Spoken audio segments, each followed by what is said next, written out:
Rodrigo Pacheco, muy buenas noches, ¿cómo andas? Muy bien, querido Esteban, con gusto de saludarlos. Subió 25.25 en la tasa.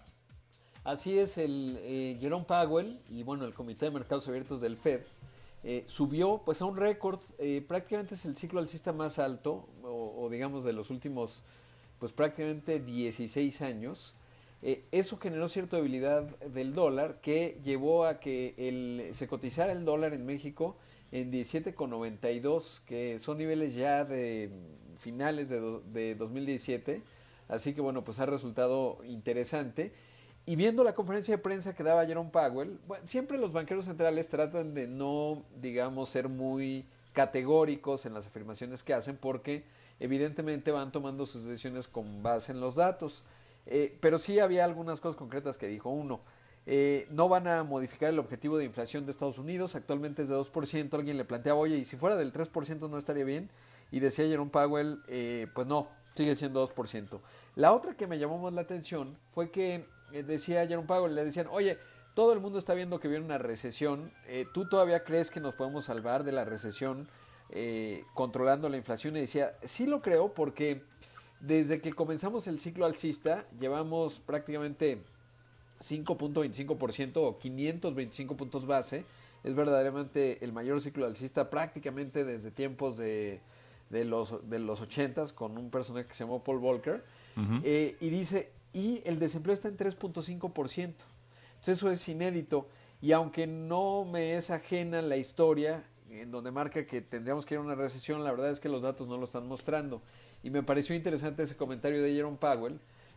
Muchos lo interpretaron como que este fue el último aumento de tasas y ahora vendrá una pausa. Ahora, de cara a México, lo importante será ver la decisión que tome el Banco de México, que se anuncia el 18 de mayo, o sea, el jueves 18 de mayo. Yo creo que el Banco de México no tendrá más remedio que subir 25 puntos base. A lo mejor hay algún voto disidente, pero creo que no hay mucho para dónde hacerse. Sí, no le queda de otra.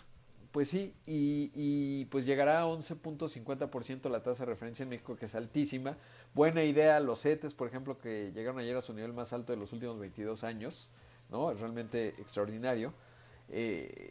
Pero bueno, pues sí, así está el panorama, pero sí parecería que ya pues estaríamos llegando, si hubiese otro aumento de parte del Fed, sería pues ya extraordinario. Sí pudiera ocurrir, yo creo, hay que ver cómo van evolucionando los datos.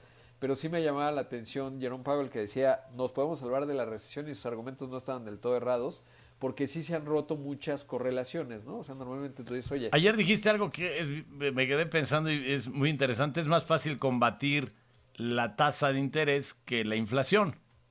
exacto. Sí, o sea, es más fácil tener una recesión leve y te recuperas en medio año que un proceso inflacionario que dura muchos años, ¿no? Y entonces todo el mundo empieza a perder credibilidad. Eso ya lo vivió el mundo, particularmente Estados Unidos. ¿Sabes que en tiempos de Nixon y antes de él, Lyndon B. Johnson, pues como estaban con lo de la guerra de Vietnam y tal, pues se les fue de las manos la política monetaria, presionó en su momento a sus banqueros centrales y Estados Unidos ya vivía con una inflación alta, obviamente ni te digo América Latina y México, Ay, no. pero llegó Paul Volcker y llevó el desempleo a 12%, un verdadero cataclismo, subió la tasa hasta que se cansó porque al principio nadie le creía y pues eso duró 40 años hasta ahora. Y entonces lo que tiene que cuidar mucho el Banco Central de la Reserva Federal y todos los bancos autónomos del mundo es no perder credibilidad. Por eso es importante que no se eleve la tasa de 2 a 3%, porque a lo mejor tú y yo y la mayoría de las personas digamos, bueno, pues 3% está bien, si la gente tiene empleo, no está tan grave. Alguna vez le preguntaba a Jonathan Heath, que es uno de los miembros de la Junta de Gobierno del Banco de México, y me decía, el problema es la credibilidad, porque ¿qué te garantiza que después no dicen, bueno, mejor 4, Pues bueno, sí. mejor 5? Sí, Y sí, así era ¿dónde López está el Portillo. tope, no? Ajá, exacto. Oye, rápidamente, la fortaleza del peso es por la misma tasa. Tiene que ver con la tasa, las remesas que ayer se dieron a conocer récord, ¿no? Nuevamente.